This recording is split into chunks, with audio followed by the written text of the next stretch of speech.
நம்மிடத்தில் அன்பு கூர்ந்து தமது இரத்தத்தினாலே நம்முடைய பாவங்களற நம்மை கழுவி தம்முடைய பிதாவாகிய தேவனுக்கு முன்பாக நம்மை ராஜாக்களும் ஆசாரியர்களும் ஆக்கின அவருக்கு மகிமையும் வல்லமையும் என்றென்றைக்கும் உண்டாயிருப்பதாக. ஆமேன். வெளிப்படுத்தல் 1:6.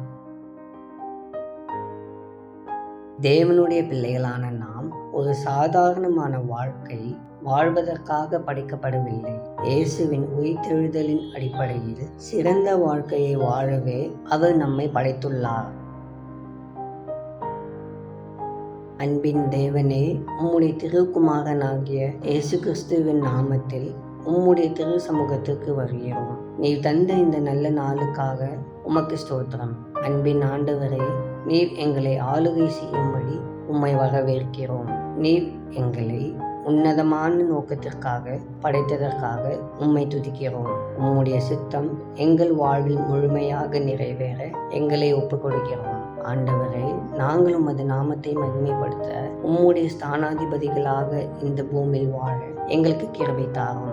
அற்பமான காரியங்களுக்காக நேரத்தை செலவிட்டதை எங்களுக்கு தயவாய் மன்னியும். உம்முடைய சமூகத்தில் காத்திருந்த பலனடைய உம்முடைய கிருபையை பெற்றுக்கொள்ள உதவி செய்யும். இந்த நாளின் தேவைகளை சந்தியும். இயேசுவின் மூலம் ஜெபிக்கிறோம் பிதாவே. ஆமென்.